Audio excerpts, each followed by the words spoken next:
بسم اللہ الرحمن الرحیم الحمد للہ الذی ہدانا لہذا وما كنا لنہتدی لولا ان ہدانا اللہ ونشہد ان لا الہ الا اللہ وحدہ لا شریک لہ ونشہد ان سیدنا ومولانا محمدا عبدہ ورسولہ اما بعد اعوذ باللہ من الشیطان الرجیم بسم اللہ الرحمن الرحیم ان اللہ یأمر بالعدل والإحسان وإیتاء ذی القربى وینہی عن الفحشاء والمنکر یعظکم لعلکم تذکرون صدق اللہ العظیم۔ ایک ملفوظ میں حضرت والا نے ارشاد فرمایا کہ بعض اوقات یہ خیال ہوتا ہے کہ اگر ہم صریح الفاظ میں اپنے سے چھوٹے سے معافی مانگیں گے تو یہ گستاخ ہو کر زیادہ نافرمانی کرے گا۔ بعض مرتبہ اگر ہمارے چھوٹے کے اوپر ہمارا چھوٹا بھائی ہے یا ہماری دکان میں کوئی نوکر کام کرتا ہے تو اس کے ساتھ ہم سے اگر کوئی زیادتی ہو گئی تو اس زیادتی کی اگر ہم معافی مانگیں گے تو وہ زیادہ جریح بن جائے گا، زیادہ گستاخ بن جائے گا۔ تو بعض اوقات یہ خیال ہوتا ہے کہ اگر ہم معافی مانگیں گے تو یہ شرمندہ ہوگا، مگر یہ عذر اس وقت ہے جب اس سے تعلق رکھنا چاہے۔ تو ان صورتوں میں صرف اس کو خوش کر دینا امید ہے کہ معافی کے قائم مقام ہو جائے گا۔ اگر ہمارا نوکر، ہمارے ہاتھ نیچے کام کرنے والا اگر کوئی غلطی کرے، ہم نے اس کی غلطی پر اس کو ڈانٹا، ڈانٹ ڈپٹ کچھ زیادہ ہو گئی،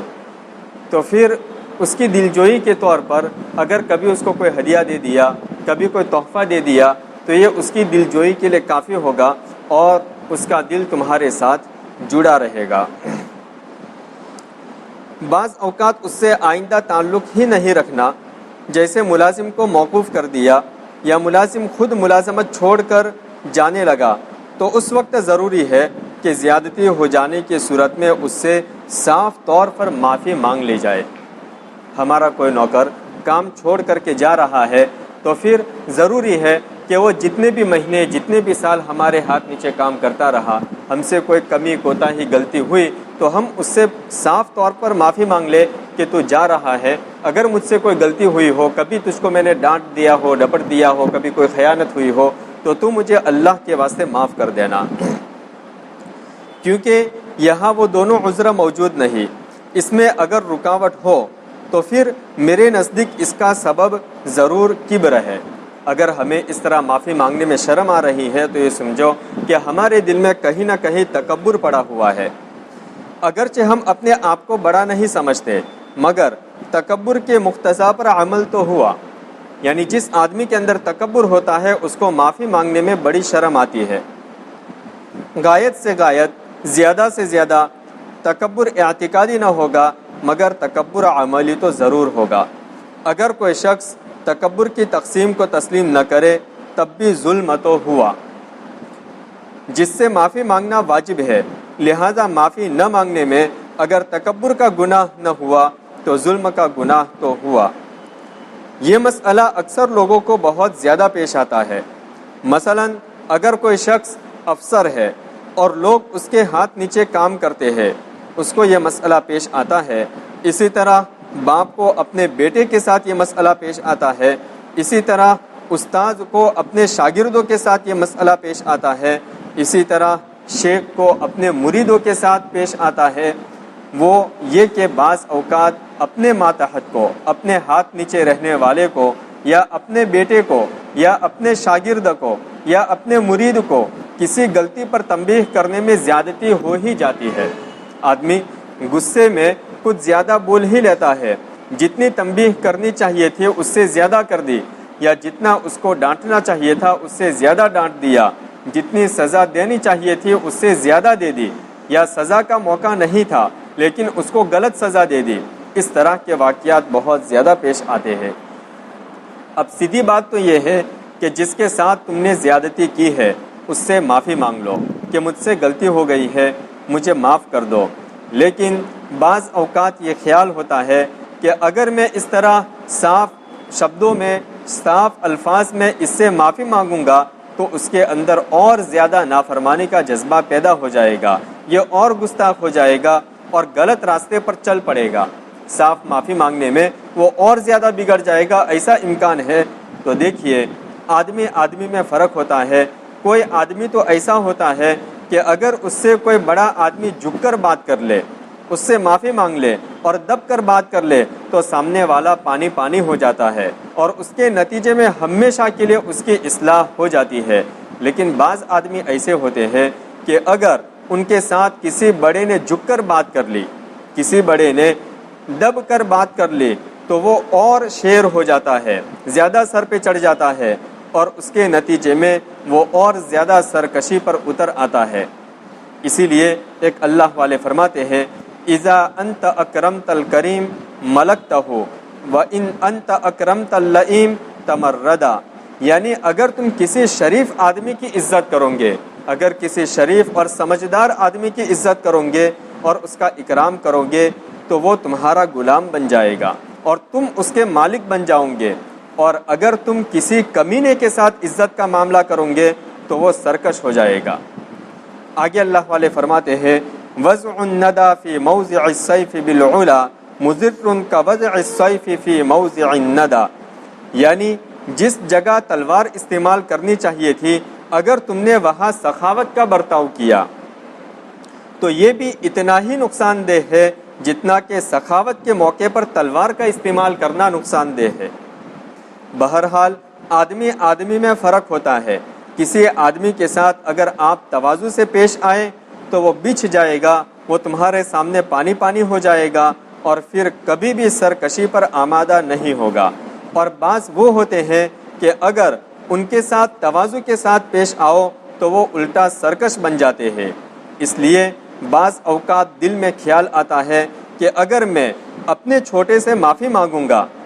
میرے ہاتھ نیچے کام کرنے والے سے اگر میں معافی مانگوں گا، اس سے غلطی ہوئی، میں نے اس کو ڈانٹا، تو اب اس کے اوپر اگر میں اس سے معافی مانگوں گا تو سرکش ہو جائے گا اور زیادہ نافرمانی پر اتر آئے گا، اس کے دماغ میں اور زیادہ خناس پیدا ہو جائے گا۔ ایسی صورت کے بارے میں حضرت تھانوی رحمۃ اللہ علیہ فرماتے ہیں کہ پہلے دو باتوں میں سے ایک بات کا فیصلہ کر لو،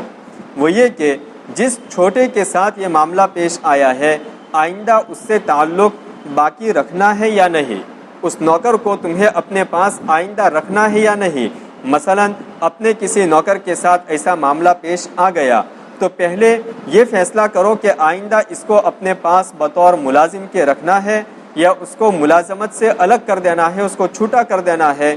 اگر اس کو ملازمت پر باقی رکھنا ہے تو اس صورت میں نوکر سے صاف الفاظ میں معافی مانگنے کے بجائے کسی اور عنوان سے اس کی دلداری کر دی جائے، تو پھر ایسی صورت میں ایسے نوکر سے صاف معافی نہ مانگی جائے بلکہ کسی اور طریقے سے اس کی دلداری کر دی جائے، اس کے دل کو اچھا لگے ایسا کوئی کام کر دیا جائے۔ مثلا اس کو کوئی ہدیہ یا تحفہ دے دو، یا اس سے ہنسی مذاق کی میٹھی تھوڑی سی بات کر لو یا اس کی دعوت کر لو، تاکہ اس کے نتیجے میں وہ یہ سمجھے کہ میرے ساتھ حسن سلوک کیا گیا ہے، میرا سیٹھ مجھ سے محبت بھی کرتا ہے۔ ایسا حسن سلوک کر کے سابقہ پہلے والی زیادتی کی تلافی کر لی جا سکتی ہے۔ اور اگر یہ ارادہ ہے کہ اب اس کو ملازمت پر نہیں رکھنا، اب اس کو نوکری پہ باقی نہیں رکھنا بلکہ اس کی ملازمت سے چھٹی کر دینی ہے اور اب اس کے ساتھ تعلق برقرار نہیں رکھنا، تو اس صورت میں چونکہ گستاخ یا سرکش ہو جانے کا اندیشہ فضول اور بیکار ہے، وہ سر چڑھ جائے گا، زیادہ سرکش بن جائے گا، ایسا ہونا اور ایسا سوچنا بیکار ہے۔ اس لیے اس صورت میں صراحتاً اس نوکر سے معافی مانگنی چاہیے۔ چنانچہ جب اس ملازم کو، اس نوکر کو رخصت کرو، اس کو چھٹی دے دو، اس کا حساب کتاب چکتے کرو، تو اس سے صاف صاف کہہ دو کہ آپ کے کام کے دوران ہم سے اگر کوئی زیادتی ہوئی ہو تو ہمیں اللہ کے واسطے معاف کر دینا، اور خاص طور پر اس زیادتی کا بھی ذکر کر دو کہ فلاں وقت میں مجھ سے زیادتی ہوئی تھی، میں نے تم کو 2 تماچے مار دیے تھے، فلاں وقت میں نے تم کو اس طریقے سے جھڑک دیا تھا، غصے میں نے تم کو 2-4 الفاظ زیادہ کہہ دیے تھے، مجھ سے غلطی ہوئی تھی، مجھے معاف کر دو۔ ایسے صاف الفاظ میں معافی مانگ کر کے اس کو پھر چھٹی دے دو۔ جب تم اپنے ملازم سے یہ کہو گے کہ فلاں وقت مجھ سے جو زیادتی ہوئی تھی مجھے معاف کر دو، ان الفاظ کو زبان سے نکالتے وقت متکبر کے دل پر آرے چل جاتے ہیں۔ جس کے دل میں تکبر ہوگا، گھمنڈ ہوگا، تو اس کے دل پر تو آرے چلیں گے۔ بڑا مشکل کام ہے کہ اپنے نوکر سے معافی مانگنا، لیکن تکبر کا علاج، گھمنڈ کا علاج ہی یہ ہے کہ ملازم کو، نوکر کو چھٹا کرتے وقت صاف الفاظ میں اس سے معافی مانگ لو۔ اس کا ایک فائدہ یہ ہوگا کہ جب صاف لفظوں میں معافی ہو جائے گی تو پھر انشاءاللہ اللہ تعالیٰ کی یہاں تمہاری کوئی پکڑ نہیں ہوگی کہ تم نے اپنے نوکر کو ناحق سزا دی تھی یا ناحق ڈانٹا تھا۔ سارا حساب کتاب آخرت کا ختم ہو جائے گا۔ دوسرا فائدہ یہ ہوگا کہ تکبر کی بیماری کا علاج ہو جائے گا۔ اس کائنات میں کوئی شخص حضور اقدس صلی اللہ علیہ وسلم کی عزت اور منصب کے برابر ہو سکتا ہے؟ بلکہ دنیا اور آخرت میں کوئی منصب، کوئی عہدہ، کوئی رتبہ، کوئی حیثیت سرکار دو عالم صلی اللہ علیہ وسلم کے منصب اور عہدے سے زیادہ نہیں ہو سکتی۔ لیکن اس کے باوجود حضور اقدس صلی اللہ علیہ وسلم عام مجمع میں کھڑے ہو کر اعلان فرما رہے ہیں۔ جب حضور کی زندگی کے آخری ایام تھے تو آپ صلی اللہ علیہ وسلم اعلان فرما رہے ہیں کہ اگر کسی سے معاملہ کرتے وقت مجھ سے کوئی زیادتی ہو گئی ہو یا میں نے کسی کی جان، کسی کا مال، کسی کی عزت اور آبرو پر کوئی زیادتی کی ہو تو آج میں یہاں سب کے سامنے موجود ہوں، اگر وہ چاہے تو مجھ سے بدلہ لے لے یا مجھے معاف کر دے۔ ایک صحابی رضی اللہ تعالیٰ عنہ کھڑے ہو گئے اور کہا، یا رسول اللہ، مجھے آپ صلی اللہ علیہ وسلم سے بدلہ لینا ہے۔ آپ نے فرمایا، کس چیز کا بدلہ لینا ہے؟ ان صحابی نے عرض کیا کہ ایک دن آپ نے میری کمر پر مارا تھا، اس کا بدلہ چاہیے۔ آپ نے فرمایا کہ مجھے تو یاد نہیں ہے کہ میں نے تم کو کب مارا، کس کو مارا، لیکن اگر تمہیں مارنا یاد ہو تو مجھ سے بدلہ لے لو۔ ان صحابی نے عرض کیا کہ یا رسول اللہ، جس وقت آپ نے میری کمر پر مارا تھا اس وقت میری کمر ننگی تھی، میری کمر پر کوئی کپڑا نہیں تھا، برابر بدلہ تو اس وقت ہوگا جب آپ کی کمر پر بھی کپڑا نہ ہو۔ اس وقت آپ صلی اللہ علیہ وسلم کی کمر پر چادر تھی، وہ آپ نے اپنے کمر سے ہٹا لی اور فرمایا کہ اب بدلہ لے لو۔ چنانچہ آپ نے کمر مبارک سے چادر ہٹائی تو مہر نبوت نظر آنے لگی۔ آپ کے دو شانوں کے درمیان نبوت کی مہر تھی، ایک سل تھا۔ وہ صحابی آپ کی پشت کی طرف گئے اور اس مہر کو جا کر بوسہ دیا اور کہا کہ میرا مقصد تو مہر نبوت کو بوسہ لینا تھا، بدلہ لینا میرا مقصود نہیں تھا۔ بہرحال جب سرکار دو عالم صلی اللہ علیہ وسلم کھڑے ہو کر یہ اعلان فرما رہے ہیں کہ اگر کسی کے ساتھ میں نے زیادتی کی ہے تو بدلہ لے لے یا مجھے معاف کر دے، تو ہما شما کس شمار و قطار میں ہے؟ ہم اور آپ کی کیا حیثیت ہے کہ ہم کو اپنے نوکر سے معافی مانگنے میں کوئی ہچکچاہٹ ہو؟ بہرحال انسان یہ کہتے ہوئے کیوں شرمائے کہ میری غلطی پر مجھے معاف کر دو؟ اس لیے حضرت تھانوی رحمۃ اللہ علیہ نے فرمایا کہ جب اس ملازم اور نوکر سے تعلق نہیں رکھنا، کسی نوکر کو ہم اپنی دکان سے نکال رہے ہیں تو صاف صاف الفاظ میں اس سے معافی مانگ لو اور معافی مانگنے میں کبھی شرم کو آڑے نہ آنے دو۔ ایک حدیث میں نبی کریم صلی اللہ علیہ وسلم نے ارشاد فرمایا کہ جس شخص کے ذمے دوسرے کا کوئی جانی یا مالی حق ہو وہ آج اس شخص سے معاف کرا لے جس کا حق ہے، قبل اس کے کہ وہ دن آ جائے، وہ وقت آ جائے کہ معافی کا دروازہ بند ہو جائے۔ آج تو تم اس کی خوشامد کر کے معاف کرا لوں گے۔ جب تک اس دنیا میں ہم جی رہے ہیں،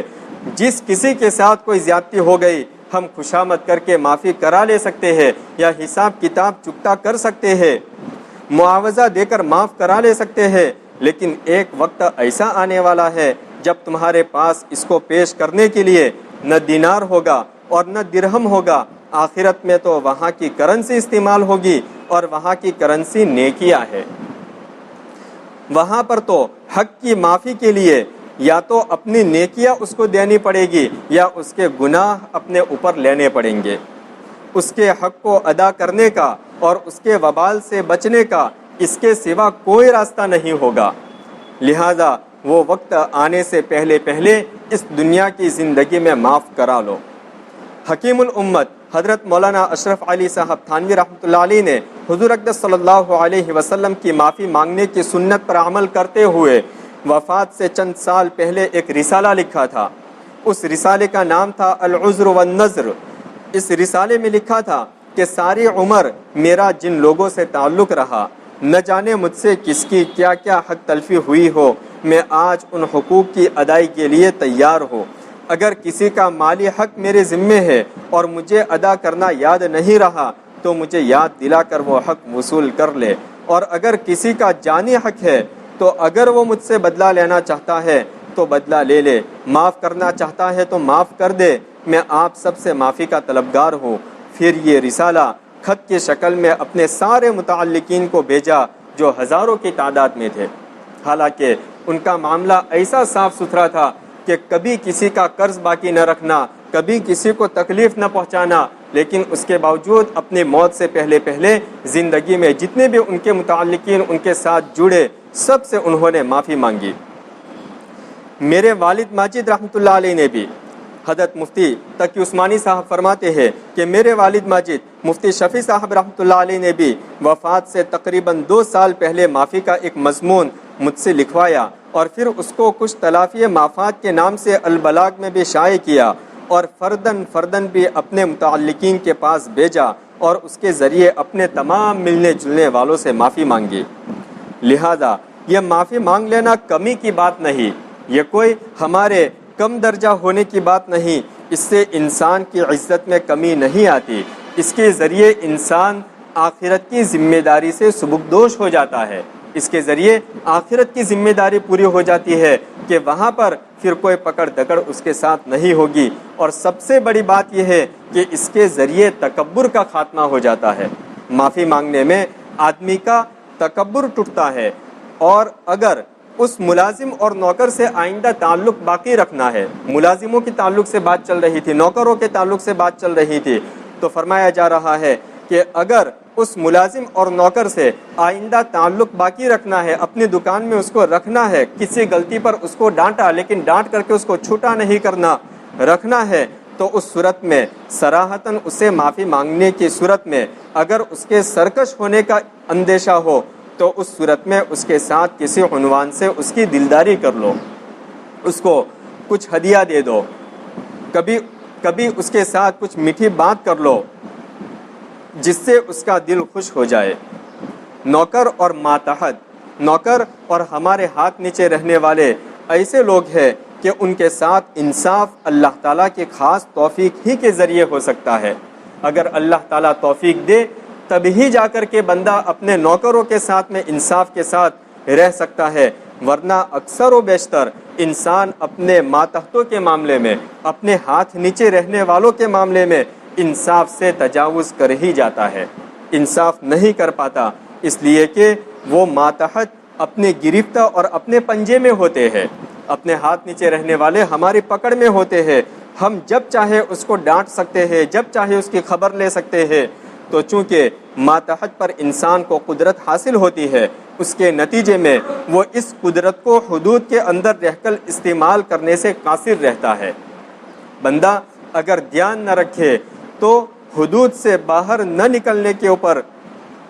اگر وہ دھیان نہ رکھے تو بڑا مشکل ہوتا ہے ان کے ساتھ انصاف کے ساتھ رہنا اور ان کو انصاف کے ساتھ رکھنا، اور اس قدرت کو غلط استعمال آدمی کر ہی لیتا ہے، اس پاور کو، اس طاقت کو غلط استعمال کر ہی لیتا ہے۔ اسی لیے حضور اقدس صلی اللہ علیہ وسلم نے خاص طور پر اس کی طرف توجہ دلائی۔ آپ صلی اللہ علیہ وسلم کی جب وفات ہو رہی تھی تو آپ نے 2 چیزوں کی تاکید دی، الصلاۃ وما ملکت ایمانکم، اے میری امت کے لوگوں، نماز کا خوب خیال رکھنا، نماز ہمیشہ پابندی کے ساتھ اس کو ادا کرتے رہنا، اور اپنے ماتحتوں کا خوب خیال رکھنا، اپنے نوکروں کا خوب خیال رکھنا۔ ایک مرتبہ حضرت صدیق اکبر رضی اللہ تعالی عنہ اپنے غلام کو مار رہے تھے، اب ظاہر ہے کہ کسی غلطی کے اوپر وہ سزا دے رہے ہوں گے، بغیر کسی وجہ کے تو وہ سزا نہیں دے رہے تھے، مگر حضور اقدس صلی اللہ علیہ وسلم نے آپ کو مارتے ہوئے دیکھا تو آپ نے ارشاد فرمایا، اللہ اقدر علیک منک علی، اے ابو بکر، جتنی قدرت تمہیں اس غلام پر حاصل ہے، جتنی طاقت جتنا پاور تمہیں اس غلام کے اوپر حاصل ہے، اللہ تعالیٰ کو اس سے زیادہ طاقت تم پر حاصل ہے۔ مطلب یہ تھا کہ ذرا اس بات کا دھیان رکھنا، تم اپنے نوکر کو سزا دے رہے ہو، لیکن اس بات کا دھیان رکھنا کہ اس طاقت کو صحیح اور برمحل اور مناسب حدود میں استعمال کر رہے ہو یا نہیں کر رہے۔